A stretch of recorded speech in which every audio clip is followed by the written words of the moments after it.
Welcome to the Taproxy Method, creating confident learners. The Taproxy Method uses a unique combination of breath work, brain-body work, gratitude, and a clay-based program to affect the neuroplasticity of the brain in students, to help strengthen their mind-body connection, help them develop a growth mindset, and most importantly, trust and confidence in themselves.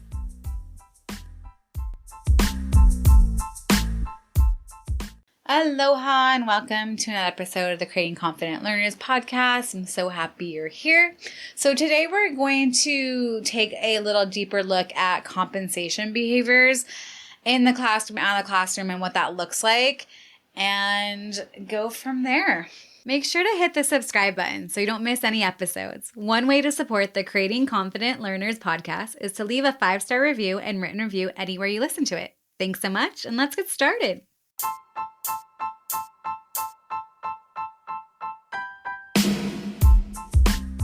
Be sure to sign up for the Foundation course. This course is here to support you, both parents and educators. It teaches the exact foundational tools I have used with students to increase focus, ease anxiety, and help raise confidence and self-esteem so that they can succeed in all areas of their lives, including academics. It's made into bite-sized digestible pieces to help you apply these tools right away. So I wanted to talk more about compensation behaviors. So compensation really is, and these loud behaviors have to do with compensating for the fact that a kid doesn't have the necessary skills in place to keep up with their peers, keep up with the pace of the classroom.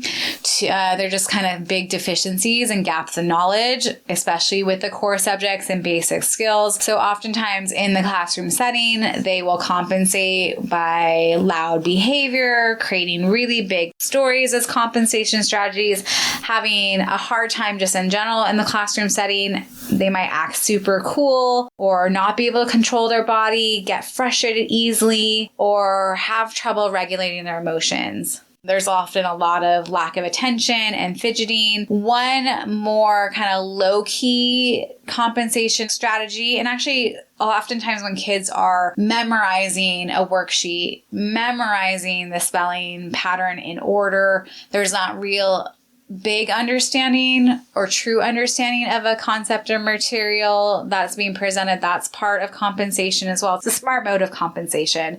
But kind of these loud behaviors take away from being able to really deal with the problem at hand, which is the lack of skill, the gaps in knowledge, the lack of focus, and really being able to retain and learn the information that's being presented. Some of the more low-key compensation strategies or behaviors is when a child can't explain their thinking, or that they can't sit still, they can't focus on a task for any length of time, even just a few minutes, or they're fidgeting. It's interesting to me because oftentimes these same kids, when they're really interested in something or a subject, or what they're doing, whether it's a video game or, learning a skateboard trick or building a Lego set, they can sit there and just sit still and do the thing and engage with it for hours. It's also interesting to me, these kids who kind of have compensation strategies or behaviors, I think they really do want to do well. And I'm thinking that they actually are quite hard on themselves,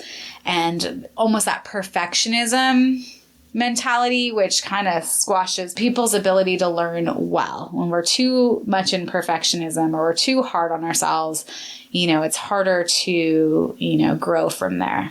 Another compensation behavior is resistance to explaining, resistance to being wrong, resistance to what is in general. Just this week, one student who took over a year to really warm up to me, which is quite abnormal. She actually opened up to the learning process this week and participating and being more open and engaging.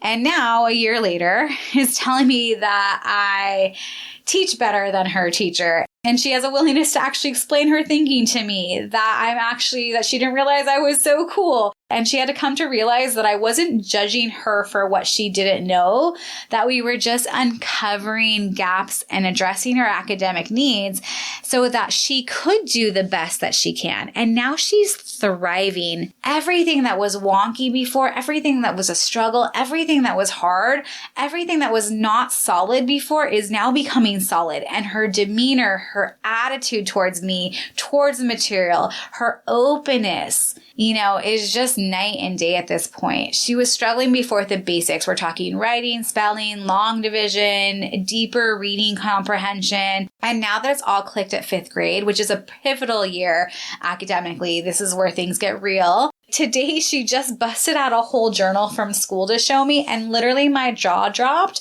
at what I saw. 1 year of practice writing. It's night and day from last year. 1 year of really perfecting number sense and explaining thinking, night and day. Spelling, reading, writing, math, it's all there. And her willingness to explain herself, the willingness to be open, the willingness to actually hear the directions, hear what needs to be addressed is just completely different. And that took some time to build that, but it's really, really cool to watch. And another thing that I really talk about too, when I have kind of this resistance behavior, compensation behavior, where they're covering up those gaps in knowledge, covering up the fact that they're not getting something or they can't keep up with the pace of their peers or the pace of their class. I really like to teach these kids about advocating for themselves, advocating to their teachers if they need more time or help or have questions, advocating to me if they don't understand something. So oftentimes these kids who are compensating, and sometimes compensation can come as the complete opposite where they're just quiet and tucked in the back. But,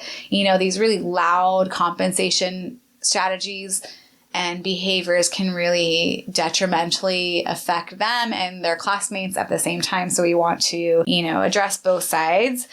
But oftentimes the kids who have these compensation strategies like resistance, not being able to explain themselves, big stories, wiggly, they are the ones who are often trying to hide what they don't know because they're embarrassed. And when they're hiding what they don't know, we can't help them if they're not open or receptive or honest about what they do and don't understand. So I often have conversations with them about how, especially being in a one-on-one setting where it's safe and we're working together through the gaps in knowledge and things that need to be learned. We don't go to school to know everything. We go to school to learn things and to make mistakes and to figure it out. And by actually being honest with what they do get and don't get to themselves and to me, then we can really start to learn together.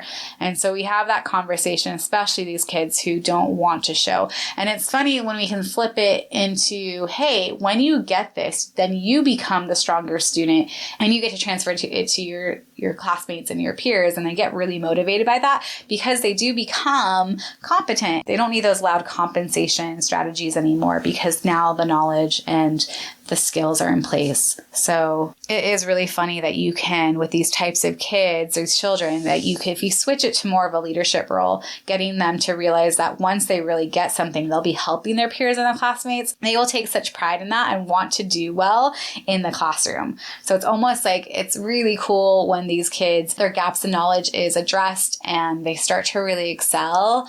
And then they do those compensation behaviors because they were covering up the lack of knowledge or trying to cover up the lack of knowledge.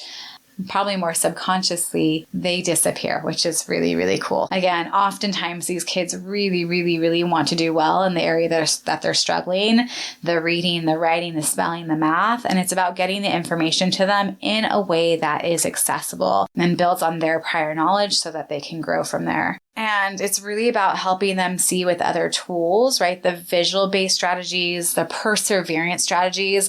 I really think perseverance and having some grit and willing to work hard is an overlooked academic and life skill. The willingness to try, the open-mindedness to the process of learning, and also the mindset change. I'm not hiding who I am. I'm not hiding what I don't know. I'm open and honest and willing to have more of an open mindset so that I can learn. I'll learn how to do this. I can ask for help. I will work harder. It's not the closed mindset of I can't do this or I'll just quit or I have failed, right? we can really change the mindset, which will change the behavior of compensation and change how they interact with the material that they don't understand. And I also want to say, a lot of times with these kids that struggle, it has nothing to do with intellect. They're usually very, very intelligent and capable children. It has to do more with the confidence, the gaps in knowledge, the presenting the materials in a way that makes sense to them, and then having enough practice to become proficient.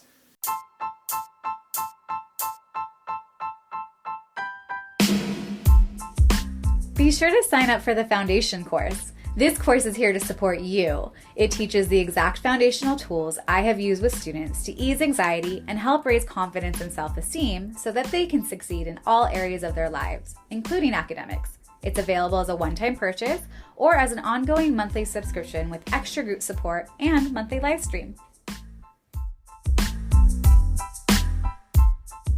Be sure to sign up for the newsletter to stay in contact. Keep up with the Creating Confident Learners community on Instagram and Facebook at Creating Confident Learners. Have a blessed day and aloha!